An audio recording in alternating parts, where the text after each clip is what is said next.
Alors, chers amis qui sont déjà connectés, je vais mettre le son. Voilà. Ok. Alors, vous qui êtes déjà connectés, envoyez déjà la vidéo à tous vos amis. On va faire un direct rapidement. Alors, moi, je commence déjà, comme je sais si bien le faire, hein, pour permettre à tout le monde de, voilà, de se connecter rapidement. Voilà ce que je fais. Voilà, moi, voilà.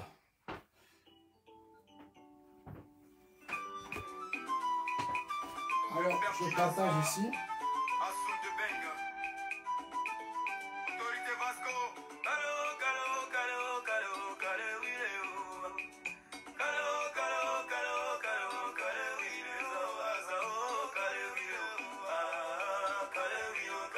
Alors, moi, je partage, là, oui, je dois partager. On dit, bon, ça se partage. Est-ce que je partage là?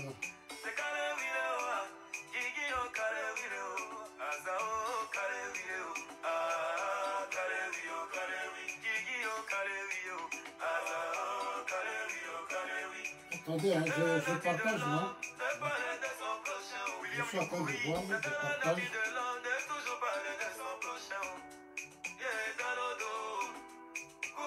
Ok. Alors, chers amis, partagez la vidéo. Aujourd'hui, j'ai des choses très importantes à vous dire. Et je suis convaincu que après ce que je vais dire, vous aurez peut-être le temps d'aller faire beaucoup d'analyses. Beaucoup d'analyses pour qu'ensemble, voilà, parce que l'objectif final, c'est qu'en 2000, de toutes les façons, je vous ai déjà rassuré. Je vous ai déjà rassuré qu'en 2020, soyez tranquilles.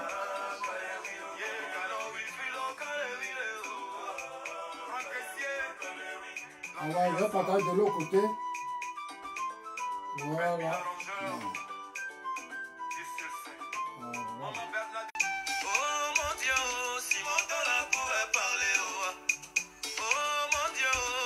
Ok. Oh, Simon Dola pouvait parler. Parler, oh, Simon Dola. Alors, connectez-vous, chers amis, partagez la vidéo. Envoyez la vidéo à tous vos amis. Envoyez la vidéo à tous vos amis, on va commencer le direct. Hein, faites vite, envoyez à vos amis. Il faut que déjà on soit à 500, déjà à 600 personnes, là, rapidement. Aujourd'hui, je vais m'adresser à mon grand frère. Aujourd'hui, je parle à un grand frère aîné du nom de Laurent Gbagbo. Voilà. Tout ce qu'on dit dans mon dos, là, c'est ça qui me donne courbature. C'est tout ça qui me donne maux de tête, là. Mais je pense qu'on est là pour se soigner. Alors, chers amis, il faut qu'on avance vite, on avance vite, on avance vite, c'est important.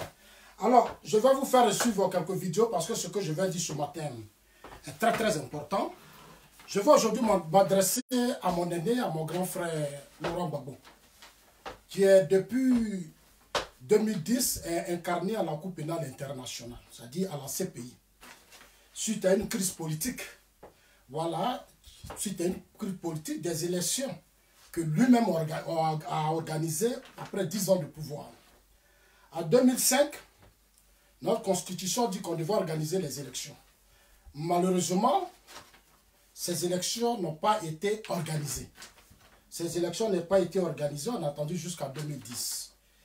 Alors, leurs arguments qu'on a trouvés, on dit que c'était suite à la crise politique de 2002, la rébellion de Guillaume Soro. Cette rébellion qui a fait assez de tort, qui a fait assez de milliers de morts. Et jusqu'à présent, il n'y a pas eu de justice. Il n'y a pas eu de justice. Donc, ce qui veut dire que tous ceux qui sont morts pour rien. Ce que je déplore, ce que je condamne, ce que je ne soutiens pas en tant qu'un démocrate. Comme je l'ai dit, la démocratie, les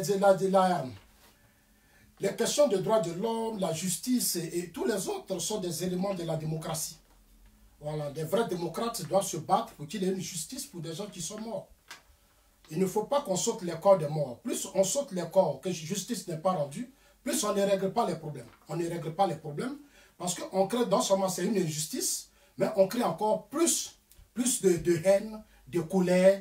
Et je l'ai dit, je le répète dans toutes mes vidéos, que même l'Europe a connu des moments difficiles. Il y a eu des guerres, il y a eu des crimes. Mais tous ceux qui, à un certain moment donné, participé à ces crimes, qui ont été au cœur de ces crimes, nombreux d'entre eux ont été jugés pour apaiser les cœurs. Nombreux d'entre eux sont passés devant la justice pour apaiser les cœurs. Si chez nous en Afrique, on pense que la meilleure façon d'apaiser les cœurs, c'est de dire il faut que Gbagbo soit libéré. Il faut que Blé Goudé soit libéré. Il faut qu'on annule tous les mandats d'arrêt contre John Soro.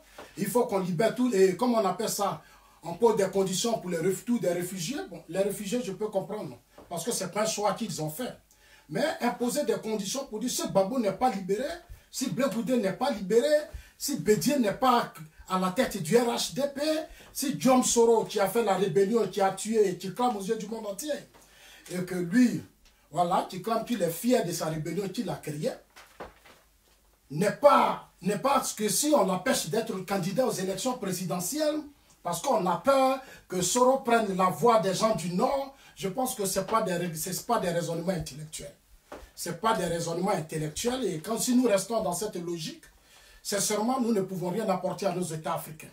Nous sommes au 21e siècle, et je pense que ce siècle doit nous permettre de rentrer au plus profond de nous-mêmes, et puis tirer les leçons, et avoir la force, le courage, de véritablement poser le vrai débat, qui est d'abord le débat de la justice. Moi, je suis un démocrate. Pour moi, on ne doit pas piétiner la justice. Les morts doivent être respectés. Et je l'ai dit, tous ces grands pays qui ont connu la guerre ont mis l'accent sur la justice. Ici, chez eux, ils ont mis des structures, des organisations, des ONG, les plus puissantes qui sont même financées par des hommes riches, des hommes puissants qui, à un certain moment, ont estimé que leur pays a connu. Donc, il fallait maintenant participer aussi. C'est une manière de participer à la stabilité, à la paix.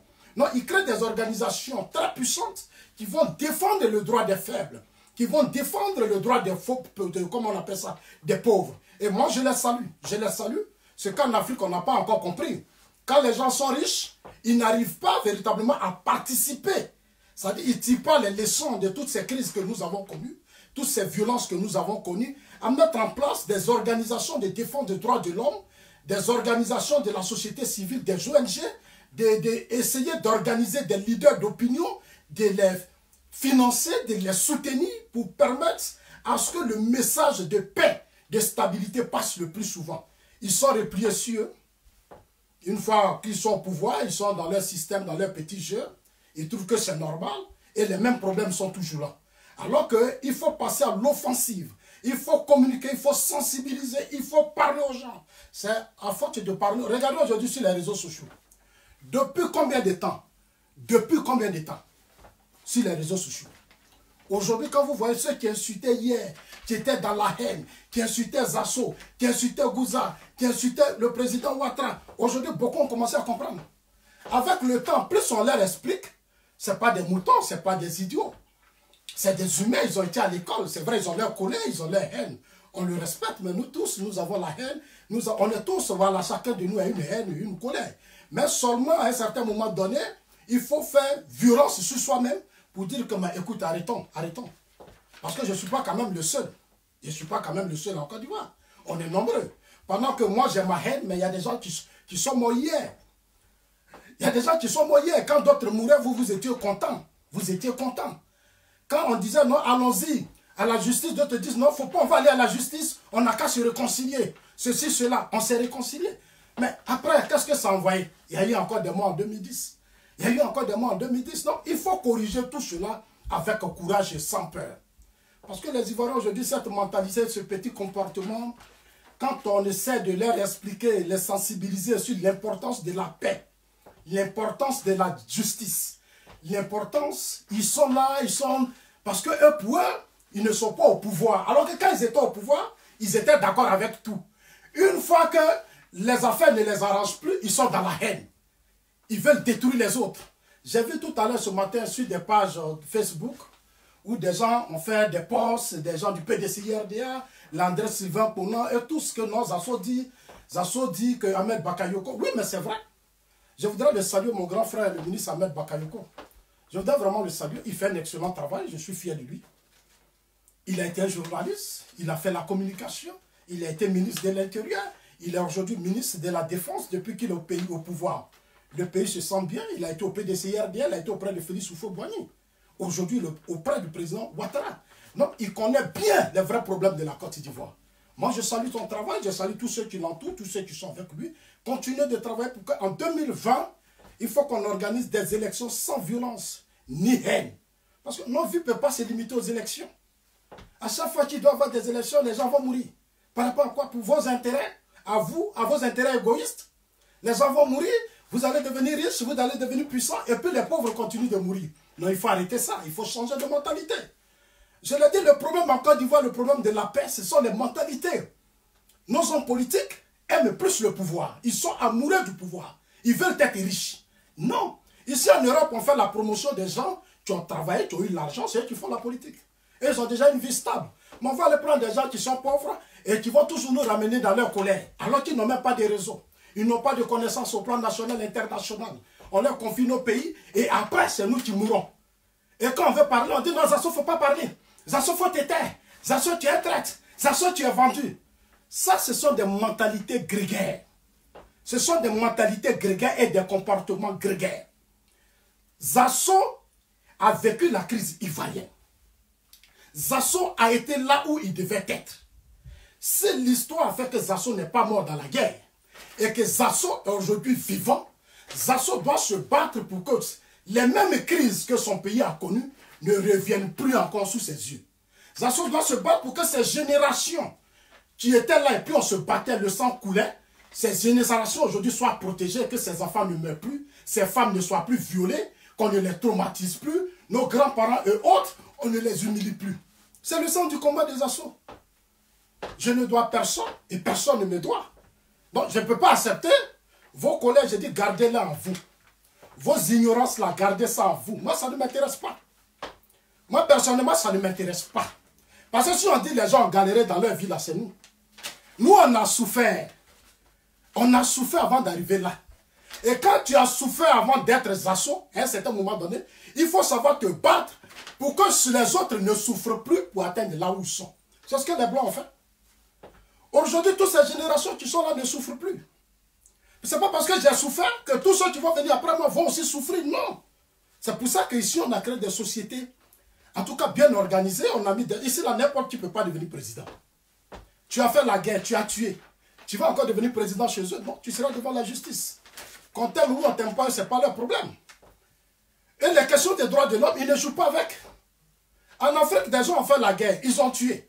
On les a amnistiés, ils ont repris, ils tentent de faire le coup d'État. Ils font des alliances pour déstabiliser encore, pour qu'il y ait des morts. Mais il y a des gens qui se disent intellectuels, qui les suivent encore. Et souvent, je suis là, je dis, mais qu'est-ce qu'on veut concrètement, nous les Africains? En même temps, on parle de démocratie, on ne sait même pas ce que c'est que la démocratie.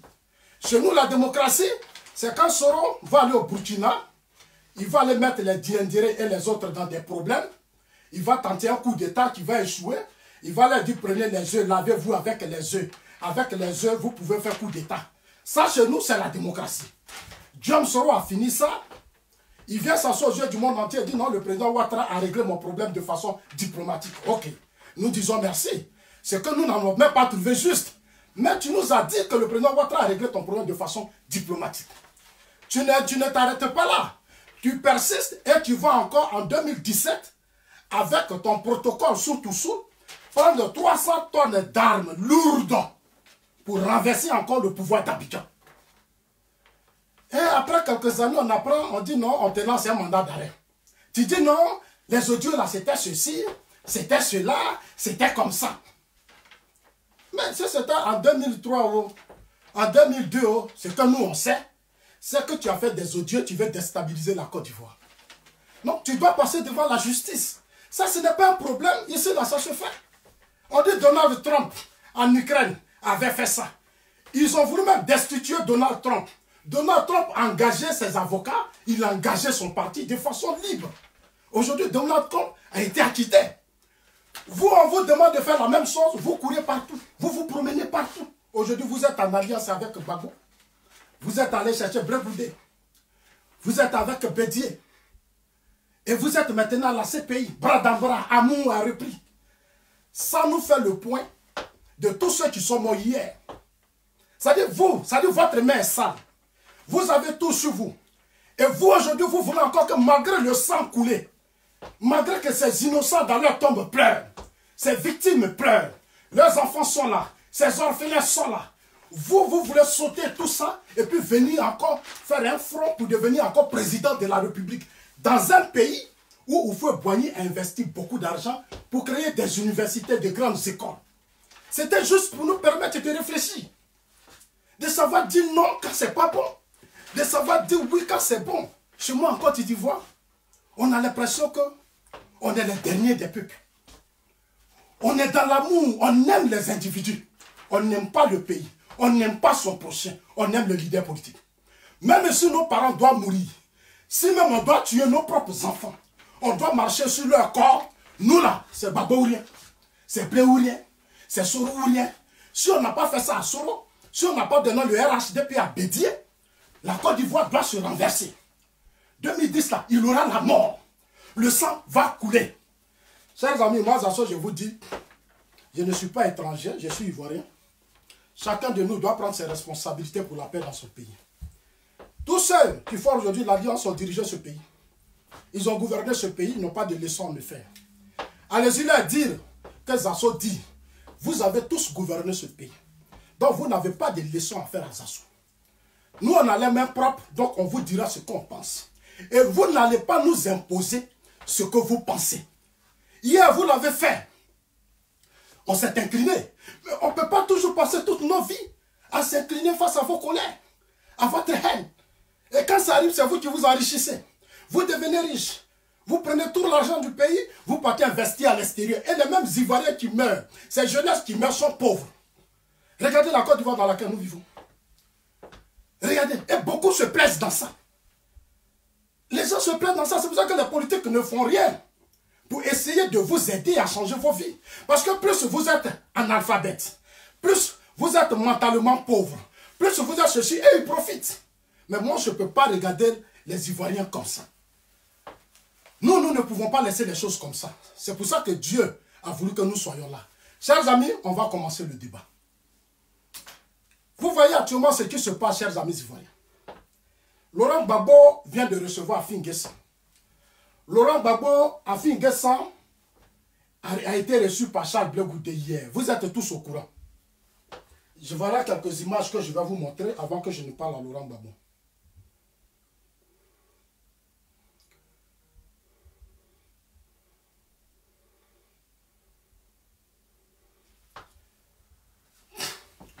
Ça, ce sont les images de la rencontre Afin N'Guessan, Charles Blé Goudé. Ils étaient à La Haye. Partagez la vidéo, chers amis, envoyez à tout le monde. Ils étaient à La Haye. Il faut seulement appuyer vos doigts. Voilà, ils étaient à La Haye. Ça, c'est Afin N'Guessan, Charles Blé Goudé. En tout cas, je ne m'oppose pas à tout ça. Je suis d'accord. Parce que nous aussi, on est pour que les gens s'asseyent pour parler. On ne peut pas empêcher les Ivoiriens de se réconcilier. Nous-mêmes, on est pressé que les gens fassent des efforts pour se réconcilier. Mais ce que je voudrais dire, ça dit, je vais vous faire écouter quelques séquences de vidéos de Laurent Gbagbo à la Cour pénale internationale. Pourquoi je dis Gbagbo doit demander pardon? Parce que je ne trouve pas normal. Je ne trouve pas normal. Et je trouve un peu insultant pour toutes ces victimes du combat du FPI. C'est-à-dire, depuis la clandestinité jusqu'au pouvoir, il y a eu des morts. Le régime FPI entraînait trop de morts pour leur incompétence. Ils ont entraîné trop de morts sur leur passage. Je me rappelle, je vois des images qui viennent sous mes yeux. Parce que j'ai été là, j'ai vu des choses. Le FPI a été dans des alliances. Même sous Houphouët-Boigny, le même président Ouattara qui est là, il n'acceptait pas le désordre. Il a arrêté Gbagbo, l'a mis en prison. Parce qu'il ne voulait pas le désordre. Quand Houphouët ne se sentait pas bien, des individus voulaient s'appuyer sur la société civile, a fait ci pour déstabiliser le pays. Non, le président Ouattara a pris certaines dispositions. C'était pour leur dire que si on fait ça, voilà ce qu'on risque. Bon, les gens n'ont pas écouté. De la prison, Laurent Gbagbo est sorti de la prison. Quand il est sorti de la prison, il a été la première des personnes à chercher à s'allier au président Ouattara et au RDR avec les Jenny Kobina. C'est une histoire que j'essaie de vous expliquer parce qu'à un certain moment donné, je ne vais plus vous expliquer. On doit passer maintenant à l'enrôlement. Parce que 2020 me tient beaucoup à cœur. Laurent Gbagbo s'allie au président Ouattara et au RDR. Nombre de cadres sont là. la Ahmed Bakayoko sont là, les Gon Coulibaly, les Diabaté sont là, les Cissé Bakongo sont là. Nombreux sont là. Ils ont même créé le RDR. Ils ont participé à créer le RDR. Quand Bédié humiliait le président Ouattara à un certain moment donné, le président Ouattara, après tous ses mandats, toutes ces humiliations qu'il a subies sous le régime Bédié, le président Ouattara est rentré aux États-Unis. Il était aux États-Unis. Écoutez-moi très bien. Je fais la chronologie des choses pour que vous compreniez très bien. Parce que je vais aller à l'essentiel. Le président Ouattara va aux États-Unis. Quand le FPI de Laurent Gbagbo a remarqué qu'il ne pouvait pas combattre Bédié, ils ont formé une délégation. Ils sont allés aux États-Unis rencontrer le président Ouattara. Mais avant qu'ils ne partent, tous ces cadres qui sont là, la Montano, les Gon Coulibaly, les Diagri Diabaté, l'Ahmed Bakayoko, les Cissé Bakongo, la Madou Soumaro, toutes ces personnalités se sont impliquées pour demander à Ouattara de revenir, le président Ouattara, de revenir faire la politique en Côte d'Ivoire. Le président Ouattara est là, il est vivant un peu, je parle. Il a dit qu'il ne revient plus en Côte d'Ivoire. Parce que l'esprit de la politique, c'est-à-dire le milieu où il a vécu, le milieu où il a grandi, le milieu où il a côtoyé des hommes importants, quand il regarde ces milieux et puis voit la mentalité politique en Côte d'Ivoire, les humiliations, la haine, l'amour du pouvoir, où on doit détruire l'autre à tout prix, il ne supportait pas. Le président Ouattara a été clair. Il dit ne viens pas. Même sa propre mère, notre maman Nabitou, ma grande mère, que j'aime tant, parce que quand je parle dans mes vidéos, je lui dis toujours, parce qu'elle nous a donné un grand-fils, un homme puissant. Que son âme repose en paix malgré toutes les humiliations qu'elle a connues sous Bédié et sous le régime Gbagbo. Je vous ai dit, sous Bédié, là, on l'a trop maltraité. Des heures sur des heures dans des commissariats pour simplement une carte d'identité. Sous Gbagbo, on a déterré son corps. Ils sont allés, les enfants zélés, là. Ils sont allés prendre son corps dans le cercueil. Et ils sont venus jeter ça. Ils disent, vont faire test d'ADN pour voir si c'est sa vraie mère. Je le dis parce que c'est important. Envoyez la vidéo aux uns aux autres, s'il vous plaît. En envoyant la vidéo, vous permettez aux gens de comprendre véritablement la politique ivoirienne. Les gens ont fait front républicain ici. Dans le front républicain, le président Ouattara a dit, bon, ils ont envoyé même ma maman Nabitou. Ma maman Nabitou a pris son téléphone pour dire, ah, mon fils, tes frères veulent... Ce sont les Laurent Gbagbo, tu sont allés voir chose, hein?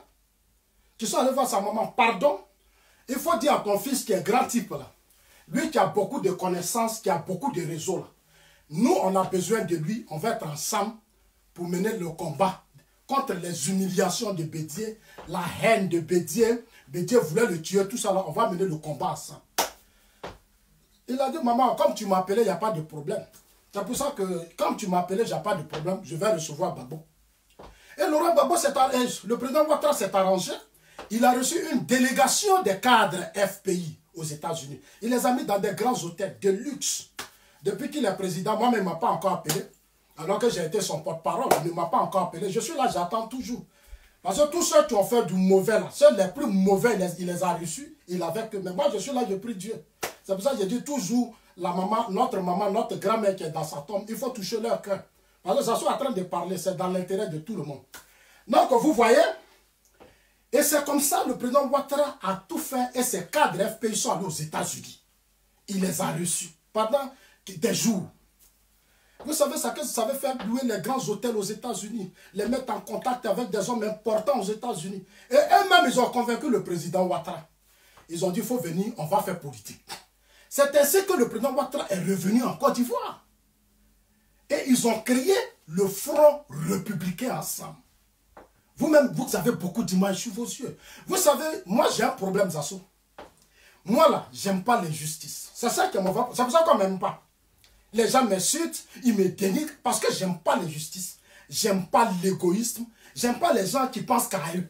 Ça dit nous là. Moi je suis pas dedans, ça ne m'intéresse pas. Moi je suis pas né dans la richesse, mes parents étaient modestes. Mon grand-père à nous, moi je suis né à Gagnoa. Gagnoa, j'ai passé une vie au village. Non, je faisais des pièges, beaucoup de choses. Donc, nous là, on n'a pas fait parce que nous on a tué les serpents, on a tué les pitons, on a chassé les rats. Donc nous on est serein. Nous on est sincère dans ce qu'on dit. On est sincère dans ce qu'on dit. Voilà. Non, chers amis, le président Ouattara vient en Côte d'Ivoire.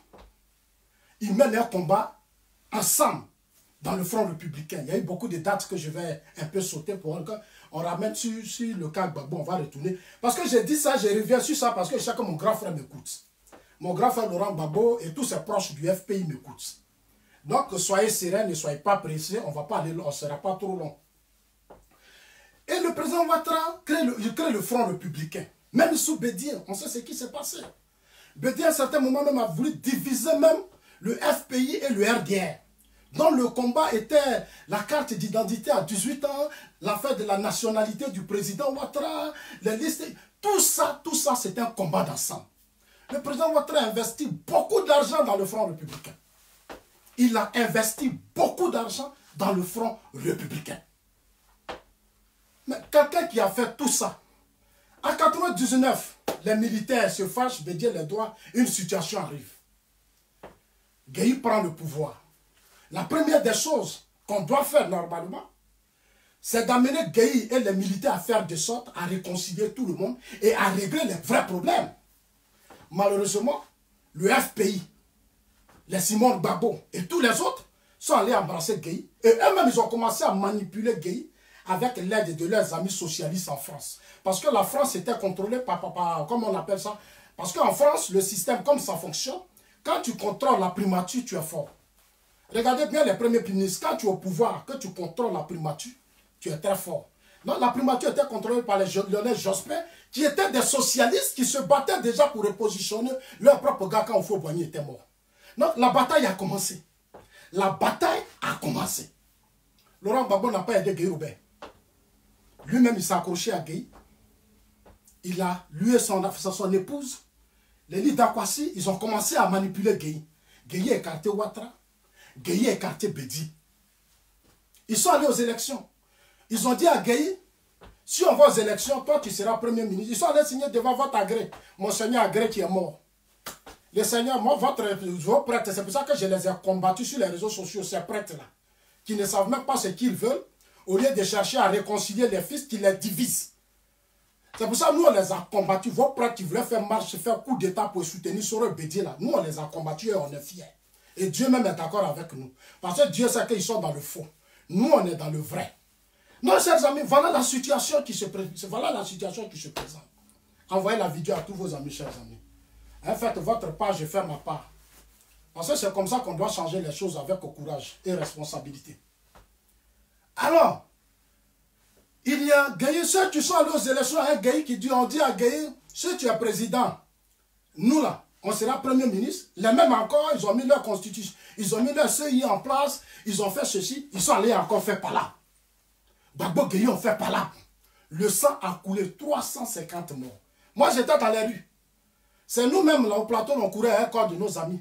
Quand Gbagbo nous a dit descendez dans la rue, est-ce que vous pouvez me voir même? Moi-même, je pensais que j'étais dans la vérité. Mais il ne faut pas me voir. Matin, on a pris le coup. On dit, bon, les militants du RDS sont sortis aussi. Affrontement, beaucoup de nos amis sont morts. Tout ça, on a vécu. Quand je parle en tant qu'un témoin. J'ai été là. Je n'ai pas besoin d'être hypocrite pour que quelqu'un m'aime ou quoi, ça ne m'intéresse pas. Ce que je veux, c'est la paix, la stabilité, mais en disant les choses avec courage et responsabilité. Parce que j'ai été au Ghana. Quand les personnalités dans mon pays, les personnalités ghanéennes m'ont interpellé sur les accords de Pretoria, les accords d'Accra. Et ils m'ont exposé un peu le comportement de nos cadres quand ils sont arrivés à Accra. C'était vraiment décevant. C'était décevant. C'était décevant. Là où le Ghana est bien parti, nos aînés n'arrivaient même pas à s'attendre. Dans le coup des réunions, on dirait des enfants. Ils sont dans des palabres, on n'est plus rien puni. Et Soro Diom, ils mettent Soro Diom au cœur. Un enfant comme ça, on le met au cœur des grandes décisions de la République. Un ancien fessiste qui n'a même pas terminé ses études. C'est lui qui pilote les grandes décisions de nos vies. Et aujourd'hui, on dit les assauts doivent rester dans Soro. Mais vous mentez, hein? Chers amis, voilà comment on est parti. 2002, leur allié Blaise Compaoré, tu leur as tout donné pendant des années. Ils ont commencé à faire par là-bas Blaise Compaoré. Défier Blaise Compaoré, ils n'ont pas dialogué. La rébellion est rentrée un matin dans le pays. La rébellion est rentrée dans le pays. Cette rébellion a fait encore des milliers de morts. Soro Diom, qui était leur fils, qui était au FPI, Soro voulait prendre la tête du secrétariat général du FPI. Quand il a quitté la FESI, s'envoyait par là. Laurent Gbagbo a donné la FESI à Blé Goudé Chara, alors que dans le plan de Soro, c'est Yayoro qui devait prendre la FESI. S'envoyait encore par là-bas entre eux. Soro allait s'asseoir, il a blagué tous les IB, il a pris tête de la rébellion. La rébellion d'Ibé ne pouvait pas tuer nos parents. Quand Soro a pris, lui, il a réglé ses comptes. Tous les casses, les quoi sont tous morts. On dit, il ne faut pas, on va en parler. On dit, ça ne faut pas, on va en parler parce que ceux-là, c'est des moutons. Dans le nord, tous nos frères qui n'étaient pas d'accord avec la rébellion, on les a tous humiliés. À l'ouest même, on n'en parle pas. Avec la complicité de certains fils de l'ouest, on a déstabilisé l'ouest parce que Gbagbo a refusé d'aller dialoguer avec Blaise Compaoré pour empêcher la rébellion. Boga Doudou, notre aîné, qui a vu que si on laisse, Blaise Compaoré c'est notre ami. Et Boga Doudou allait plus loin. Il a dit à Laurent Gbagbo et tous les proches que le président Ouattara, là, il nous a beaucoup apporté. C'est moi qui vous dis ça aujourd'hui. Le président Ouattara nous a beaucoup apporté. Réhabilitons le président Ouattara. Parce qu'il a été avec nous. C'est notre frère, on sait tout. On dit, ah, on a pris le pouvoir, nous, on n'a qu'à le laisser. On n'a qu'à le combattre. Et ils sont allés chercher les brogrébés, les fologons. Ils se sont accrochés des fologons et les fologons ont commencé maintenant à semer la politique de la haine. En Ouattara, Burkinabé, les brogrébés, aujourd'hui, c'est elle qui parle. Dites-leur que Zasso dit, vous écoutez un à un. Je ne suis pas pressé, moi je suis derrière vous. Ils ont commencé à mettre la haine dans le cœur de Laurent Gbagbo. Ils ont pris un pouvoir sous Gbagbo. Gbagbo a commencé à régner son frère Ouattara. Il se promène à Ouattara partout. Quand il y a eu la rébellion de 2002, Ouattara, le président Ouattara, un homme qui vous a amené aux États-Unis. C'est-à-dire, moi, depuis que je suis arrivé ici en réfugié, je n'ai jamais vu un Ivoirien qui m'a appelé pour dire, Zasso, alors tu as dormi dans les grands hôtels, tu as rencontré les hautes personnalités, tu as fait ceci, il n'y en a pas. Vous, le président Ouattara, vous a pris les hautes personnalités du monde. Il dit, venez asseyez-vous, mes frères, on va construire la Côte d'Ivoire. Il a mis toute son intelligence. Tout ça, le FPI et ses cadres extrémistes, ces tribalistes qui sont dans des partis politiques, eux là, leur combat, on ne veut pas. Non, comme lui, il avait fait ça, non, nous, on ne veut pas. Comme il était comme ça, nous, on ne veut pas. Et des extrémistes sont là, ils sont dans des partis politiques, ils sont autour de nos présidents comme ça. Des gens qui veulent construire une république, qui veulent de faire un pays, un grand pays. Ils sont dans la haine. Eux, ils ne veulent pas sortir de leur peau des cadres haineux. Ils sont dedans, ça leur plaît comme ça. Et ils installent un certain tribalisme et certaines choses au sommet de l'État. Et après, les palabres ne finissent pas. On dit, il ne faut pas, on va leur dire ça. Moi, je vais leur dire ça. Où est le problème? Je vais leur dire ça. On se connaît dans ce pays. On a tous vécu la crise. On sait ce qui se passe. Donc, on n'a qu'à avoir le courage pour changer les choses. On n'a pas dit comme on est au pouvoir, on n'a qu'à s'éteindre. Comme ils sont au pouvoir, nous, on n'a qu'à s'éteindre parce que sans eux, on ne peut pas vivre. Sincèrement, ne comptez pas sur moi. Moi, j'ai vu votre souffrance. S'il y a des choses qui ne vont pas, je vous dirai la vérité. Je vous dirai la vérité. Parce que moi, Dieu m'a donné un peu. Où je suis ici, là, j'ai pas mal à la tête. Quand je suis arrivé ici, je n'ai pas appelé quelqu'un. C'est les Blancs qui se sont occupés de moi. Dieu a voulu que je sois là pour parler aux gens. Donc, je dois leur parler. Attachez vos ceintures. Chers amis, voilà ce qui s'est passé. Une rébellion qui a cassé la Côte d'Ivoire. Soro est devenu Premier ministre. Tout ce qu'on a proposé quand il y a eu l'accord, pour tous les accords, on s'est promené. Vous allez écouter tout à l'heure Gbagbo dans sa vidéo. On a passé tout notre temps à se promener. Alors qu'on pouvait régler ces problèmes. Des petits problèmes qu'on pouvait régler. On a passé tout notre temps à faire des palabres inutiles. Des gens sont morts, des pauvres sont tombés, des mutilés, des femmes violées, des enfants tués, des villages. On a tout détruit. Aujourd'hui, on dit qu'il ne faut pas s'asseoir parler. À cause de vos intérêts, parce que vous allez être riches, et puis les Ivoiriens vont continuer d'être humiliés. Moi, ça, il ne va pas parler. Gardez votre argent, vos milliards, tout gardez. Mais moi, je vais vous dire ce que je pense. Parce que Dieu a voulu que je sois là pour aller, pour aider le président Ouattara. Parce que le président Ouattara a trop souffert dans ce pays. Sous son régime, on doit avoir le courage de dire la vérité pour faire avancer les choses. C'est sous son régime, on doit connaître la vraie paix, la vraie justice. C'est pour ça que je l'aime quand il parle de justice. Je l'aime quand il dit dans ce pays, il n'y aura plus d'impunité. Je l'aime quand il dit en 2020, il n'y aura plus de guerre. Je l'aime quand il dit, moi Ouattara là, comptez sur moi. Je suis le fils de Nabitou et le fils de Draman. Mes parents, que vous voyez là, ils ont été des conquérants. Ils se sont battus pour que l'empire de Congo soit aujourd'hui dans la Côte d'Ivoire. Donc je suis fils d'un conquérant. Je ne me laisserai pas faire. Vous comprenez bien? C'est pour ça que nous sommes fiers de lui. Partagez la vidéo, chers amis, si vous voulez que je sois inspiré. Parce que plus vous partagez, plus je suis inspiré. On a ça, mes chers amis. Alors, chers amis, on a passé tout notre temps 2010, il y a eu une crise. On a encore connu des morts. Soro a joué avec nos aînés. Il dit, va être forcément ministre de la Défense. Il va être forcément Premier ministre. Gbagbo lui a donné son armée. Beaucoup de milliards, beaucoup d'argent. Soro a joué avec Gbagbo. Il a joué avec tous nos aînés. Il y a eu encore une crise qui a fait des milliers de morts. Alors, on va commencer à la page... Où est mon truc? Donc, c'est pour ça que je fais cette vidéo. Pour parler à mon grand frère Laurent Gbagbo. Maintenant, envoyez la vidéo parce que je vais parler à mon grand frère Laurent Gbagbo. Pourquoi je parle à Laurent Gbagbo? Pourquoi je lui parle?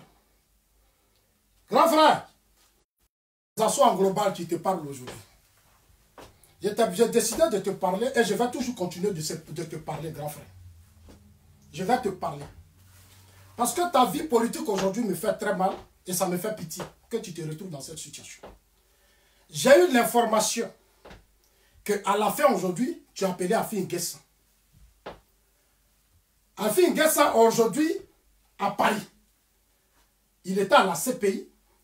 Il a rencontré certains cadres militants du FPI. Je l'ai vu à la Cour pénale internationale. J'ai dit waouh, waouh, c'est que finalement les gens sont en train de prendre conscience. Des choses qu'on pouvait faire depuis le début. On s'est braqué, on s'est insulté, on s'est haï. Et il y a eu des milliers de morts. On a même oublié que le comportement extrémiste, radical et haineux a fait la guerre de 2010. Beaucoup de cadres sont morts. Les Désiré Tagro sont morts. Les choses sont morts. Les Babri sont morts. Qui est mort? Les Gossio sont morts. Des milliers d'Ivoiriens sont morts.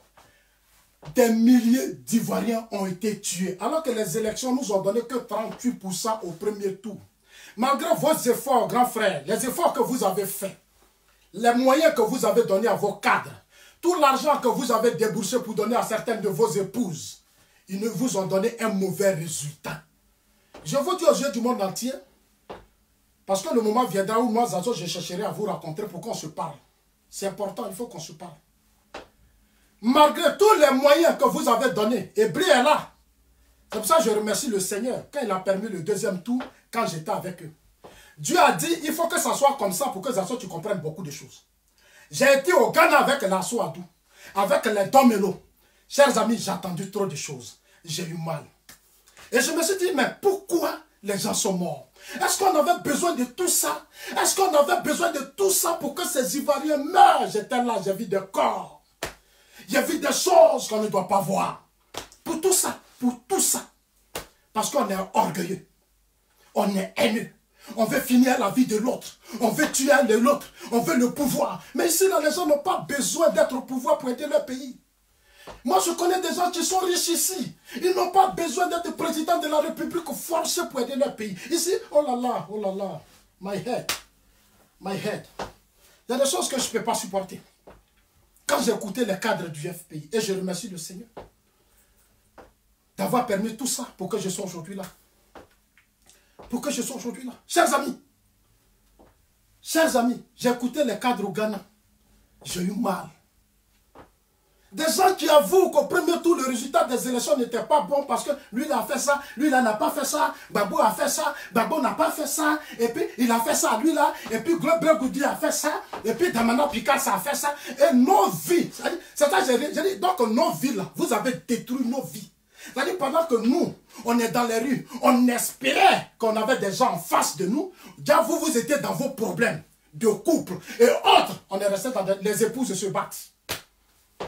Les leaders de jeunesse se battent. Et la Côte d'Ivoire, Soro, nous a humiliés. Il n'a pas pu organiser une élection. Il a divisé nos aînés. Il a opposé nos aînés. Et aujourd'hui, ce Soro est défendu par des Ivoiriens. Mais vous avez un problème. Vous qui le défendez, vous avez un vrai problème. Vous qui le soutenez, vous avez vraiment un vrai problème. Vous êtes les vrais traites. Tous ceux qui sont morts, ils ne vont pas vous laisser faire. Hein. Ils sont là, vous regardez dans leur tombe, vous regardez un à un. Il faut regarder un à un. Vous avez été méchant et criminel vis-à-vis de tous ces Ivoiriens. Vous avez été méchant et criminel. Le peuple compte sur vous. Et vous êtes dans vos petits problèmes de personnes. Vous êtes dans vos petits problèmes de personnes. Votre égoïsme, votre amour. Du n'importe quoi. Chers amis, on va commencer. Je suis arrivé ici. J'ai vu Afi hier. Et pourquoi j'ai fait cette vidéo? Je vais d'abord commencer la première partie.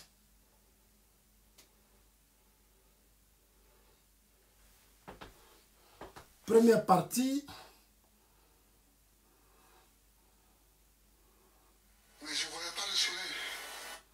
J'ai vu battu. J'ai vu mon médecin personnel qui était avec moi, le docteur Blé, qui est encore à Korogo. Je l'ai vu battu, j'ai cru même qu'il allait mourir, mais Dieu merci, il n'est pas mort. Le Tagro a eu moins de chance, le ministre de l'Intérieur. C'est dans ces conditions que ça s'est fait. Bon, je ne vais pas continuer parce qu'on n'est pas dans le procès, mais je veux dire, les conditions de l'arrestation sont celles-là.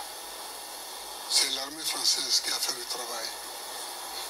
Et elle nous a remis aux forces de Alassane Ouattara qui n'étaient pas encore les forces régulières de Côte d'Ivoire. C'est la France. J'ai vu Désiré Tagro mourir. J'ai vu Tan mourir. J'ai vu mon docteur Tan. J'ai vu Désiré Tagro mourir. Désiré Tagro ne pouvait pas mourir. Désiré Tagro ne pouvait pas mourir. Désiré Tagro est mort à cause de notre orgueil. Désiré Tagro est mort à cause de notre orgueil et à cause de notre amour du pouvoir. Vous avez organisé l'élection, vous avez signé les accords, vous avez tout fait. Vous êtes allé à une élection dans vos propres accords de Ouagadougou que vous-même vous avez signé, auquel Désiré Tagro a participé. Dans ces accords, on dit le point culminant, c'est le désarmement. Vous êtes allé faire un arrangement avec Diom Soro à Korogo. Et Diom Soro a donné l'ordre à ses forces de défense et à ses soldats de voter pour Laurent Gbagbo. Il y a eu une division entre eux. Il y a eu une division entre ces gens-là. Mais une partie qui soutenait Soro ont voté pour Laurent Gbagbo. Mais il y a eu des accords qui ont été signés. Il y a eu des choses qui ont été dites. On organise une élection. Et on prend Afin Guessan, comme Afin Guessan à Paris, envoie-lui la vidéo. On prend Alcide Djedje. La communauté internationale, tout le monde a certifié. Vous-même, vous avez demandé que l'ONU certifie vos élections. Soro Diom a pris des engagements aux yeux de la communauté internationale pour certifier les élections. Et Laurent Gbagbo lui-même reconnaît qu'il a confié l'organisation des élections à Diom Soro. Il a confié l'organisation des élections à Diom Soro.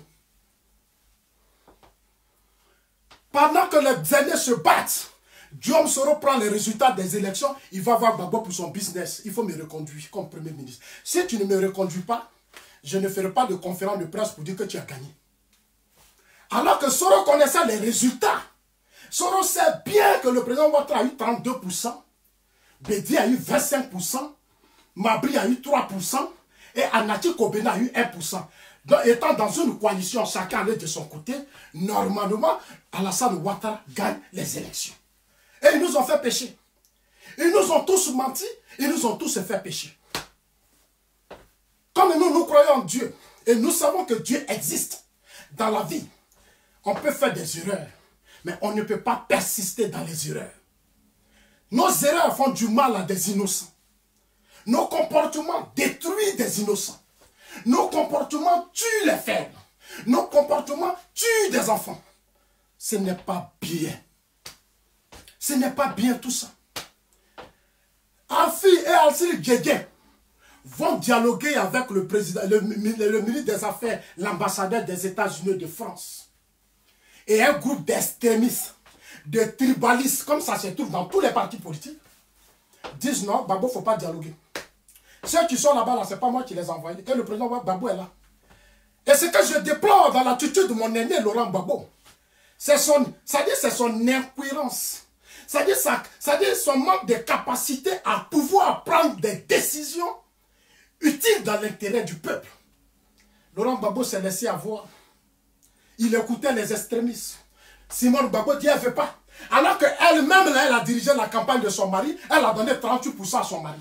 Elle sait, elle est consciente que le résultat est mauvais. Elle prend les Damana Picasse. Elle prend des soldats de la République. Et puis elle dit, allez-y faire la guerre.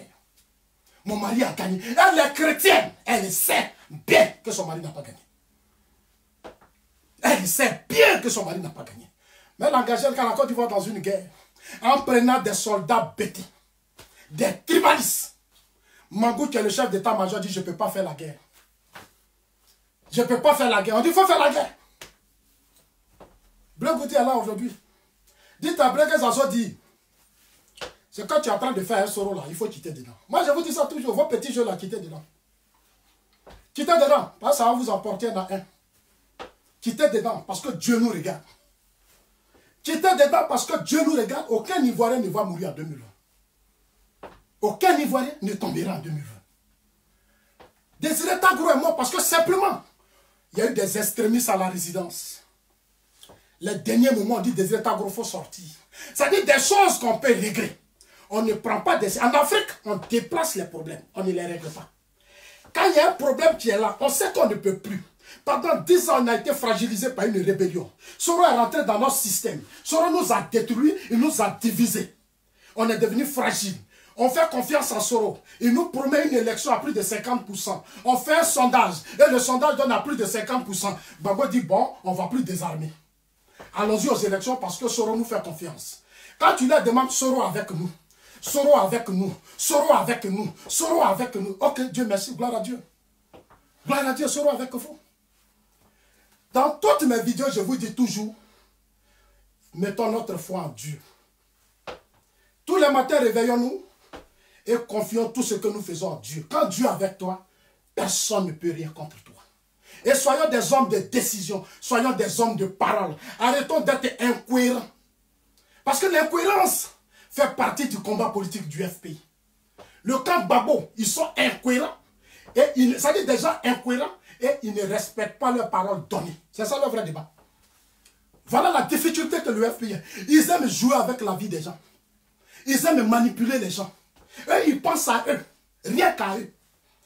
Mais ce que vous vivez aujourd'hui, c'est la volonté de Dieu. Et je vous demande de vous incliner. Inclinez vos cœurs. C'est moi qui peux vous parler. C'est moi qui vous parle là. C'est moi qui peux vous parler. C'est moi qui peux parler au président Ouattara. C'est moi qui dois parler à ses proches. Parce que quand tu as été là, Mandela a dit dans ses propos, j'ai combattu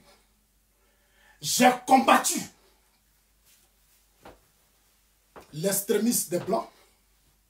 J'ai combattu le radicalisme de mes frères noirs. J'ai combattu la colère de mes frères noirs.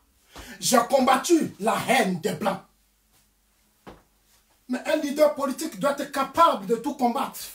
Pour dire non, on s'est fait trop de terre, on s'est fait trop de colère. Il y a eu trop de haine, trop de vengeance. On a fait trop de mal. Tu commences à étouffer ceux qui sont remplis de haine et de colère. Et tu leur dis, nous voulons construire une nation. Nous voulons construire un pays. Nous voulons construire un peuple. Nous avons besoin d'unité. Mais si vous les laissez dans leur extrémisme et haine, vers la fin, c'est vous les mêmes encore demain qui pleurez encore. Parce que Dieu vous a donné le pouvoir pour régler les problèmes. Dieu ne vous a pas donné le pouvoir pour être dans l'extrémisme, dans la haine, dans le tribalisme. Dieu dit tenez le pouvoir pour aider, changer ce que vous avez reporté hier aux autres. Mais du moment que vous êtes là, vous dites c'est nous, ça doit être nous. Ceux-là ne doivent pas s'asseoir ici. Ceux-là, ils étaient traites. Ils nous ont vendus. Étaient comme ça. Et c'est ce que je faisais sous Gbagbo. Quand je leur dis, c'est pas bon, ah, Zasso, tu es pas Ouattara. Ah, Zasso, tu es comme ça. Zasso, il est vendu. Zasso ne mange pas aussi. Comme on ne lui donne pas à manger, dans les agora parlement, il dit n'importe quoi. Moi, j'étais juste en train de vous interpeller. Ce n'est pas l'argent. Tout ne se limite pas à l'argent. Tout ne se limite pas à l'argent. Moi, j'étais dans les agora parlement. C'est vrai, c'était dur. Mais aujourd'hui, là, il y a des personnalités là qui ne sont pas à mon niveau. Ils ne sont même pas à mon niveau aujourd'hui. Je connais des gens qui ont eu de l'argent riche. Mais moi, Zasso, il m'appelle petit frère, on a des problèmes. Petit frère, c'est comme ça. Et puis moi aussi, je me tortue. Pour dire que tout n'est pas l'argent. Tout, c'est la vie pour ceux qu'on se bat. C'est tous ces Ivoiriens qu'on se bat, ces enfants, ces femmes, oh, c'est leur vie qui doit être notre priorité. Désiré Tagro est mort pour notre orgueil. Désiré Tagro est mort parce qu'on était orgueilleux. On est conscient qu'on a perdu. Mais tellement on voulait bloquer le pouvoir, Désiré Tagro est mort. Désiré Tagro est mort par notre faute, par la faute des cadres FPI. Boga Doudou est mort par la faute des cadres FPI. Parce que Boga Doudou leur a dit, asseyons-nous, réglons les problèmes. On dit, Boga Doudou, tu nous emmerdes. Il est quitté en France, il est venu, c'est la première des personnes qu'on a tué. On ne sait même pas qui l'a tué. C'est sous le président Ouattara que moi, Zazo, j'ai su qui a tué Guy-Robert. Je savais, on m'a dit. Mais il a fallu que le président Ouattara soit au pouvoir, alors que quand Gueye est tombé, on dit c'est Ouattara qui l'a tué. C'est Ouattara qui l'a tué. C'est Ouattara qui l'a tué. On ne pouvait même pas respirer. C'est Ouattara qui l'a tué, alors que c'est les CKCK qui l'ont battu. Afingue, c'est là aujourd'hui. Amenez-la la vidéo, partagez la vidéo, dites-le. On va soigner le mal. On ne va pas déplacer le mal. On va soigner le mal. On va soigner le mal. On ne va pas déplacer le mal. Et on a pris le président Ouattara, on a sali son image. On prend des leaders de jeunesse. C'est un Burkinabé, c'est un ceci. Et on crée la haine. On a semé dans la haine, dans le mensonge. Les Damana Picasso vont même déchirer les résultats des élections. Alors que les Damana Picasso sont bien conscients que leurs résultats n'étaient pas bons. Bleu Goudé me l'a dit. C'est pour ça que je dis à mon frère, il n'a qu'à se ressaisir, il va passer à son avenir. Il n'a qu'à sortir des petits jeux. Chers amis, on continue. Puisque les forces régulières travaillaient avec moi. Ce que j'ai oublié et qui est grave, À l'hôtel du Golfe. les forces nouvelles n'étaient pas encore des forces régulières. C'est-à-dire les soldats de Ouattara, c'est-à-dire les soldats, pardon, de Diom Soro, qui se sont battus en 2010, étaient des forces de défense et de sécurité de Laurent Gbagbo. Étaient des forces de défense et de sécurité de Laurent Gbagbo. Puisque Laurent Gbagbo, son ministre de la Défense, était Diom Soro, toutes ces crises, leurs divisions et tous ces morts incombent directement à Diom Soro et à Laurent Gbagbo qui avait le pouvoir. Et Laurent Gbagbo l'a dit. Les forces, il dit les forces pro-Ouattara n'étaient pas encore des forces régulières. Selon les accords politiques de Ouagadougou, les soldats de Soro ont été intégrés dans l'armée ivoirienne. Ils ont été intégrés dans l'armée ivoirienne. Donc, ce sont les forces de défense et de sécurité de Laurent Gbagbo. Ce sont ces forces de défense et de sécurité payées au l'argent du contribuable qui ont encore fait la guerre en 2010. Ils se sont affrontés. Il y a eu des milliers de morts. Nombreux Ivoiriens sont encore morts. Alors qu'on investit, même l'argent de 8400, on a donné à Soro. Gbagbo a donné tout l'argent de 8400 soldats à Soro. Soro a l'argent là. Et puis il ment. Il se promène. Il ment. Il raconte du n'importe quoi. Chers amis, c'est la première partie. Demain, vous aurez la deuxième partie. Parce que je vais parler à Laurent Gbagbo. Ça, c'est la première partie. Prenez ça, écoutez ça. Parce que ce qui va venir après demain, je peux terminer, il n'y a pas de problème, mais il y a beaucoup de personnes à Abidjan qui ont aussi leur connexion, qui me disent, Zazo, on a trop de problèmes. Quand tu parles, mais il faut que, donc, cette fois-ci, on va s'arrêter là. Demain, là, on va terminer les vidéos. Et je vais parler à Laurent Gbagbo. Pourquoi il doit demander pardon à Alassane Ouattara? Que Dieu vous bénisse. Dieu bénisse vos enfants. On s'attrape demain pour l'acte 2. Je peux même préparer l'acte 2 après demain, mais ça sera demain à la même heure. Soyez là pour qu'on passe à l'acte 2. Il ne faut pas après les Ivoiriens. Ah, Zazo, c'est long. Moi, je vais expliquer les choses. C'est pour ça que souvent, je prends mon temps. Parce que les choses sont faites dans la précipitation pour faire plaisir aux gens. Moi, ça ne me plaît pas. Je préfère expliquer les choses aux gens pour que les gens comprennent. Je préfère qu'on leur explique, qu'on prenne le temps. C'est ce que les Blancs font ici dans leur pays. Ils prennent du temps pour expliquer les problèmes. Chez nous, on dit non, il faut parler 10 minutes. Je n'ai pas 10 minutes, je vais dire quoi? Pendant des années, on a parlé 10 minutes, ça a servi à quoi? Ça a servi à quoi? Les gens ne changent pas. Donc prenons le temps pour leur expliquer pour qu'ils changent et qu'ils comprennent. Si on doit se presser, ce n'est pas la peine. Ce n'est pas la peine. Alors, chers amis, que Dieu vous bénisse. Dieu bénisse la Côte d'Ivoire. Envoyez la vidéo à tous vos amis. Dites-leur que Zazo dit on a rendez-vous demain pour la suite de ce qui se passe à la Cour pénale internationale. Pourquoi je vais vraiment encore parler à Gbagbo? Que Dieu vous bénisse. La suite de demain, là, celui qui a raté, il est mort. Celui qui a raté, je préfère que vous suivez tous le direct. Parce que je vais parler. Laurent Gbagbo est aujourd'hui avec Afi. Je vais vous expliquer ce qui s'est passé. Et puis maintenant, je vais parler à Gbagbo. Pourquoi il doit demander pardon à Ouattara? J'ai déjà commencé une partie. C'est pour vous déjà vous permettre de comprendre où on va. Et le président Ouattara l'a dit. Quand l'avion atteint sa vitesse de croisière, on n'arrête plus. Je vous ai tous promis ici que moi, Zasso, je ne recule plus. Que Dieu vous bénisse. On est ensemble.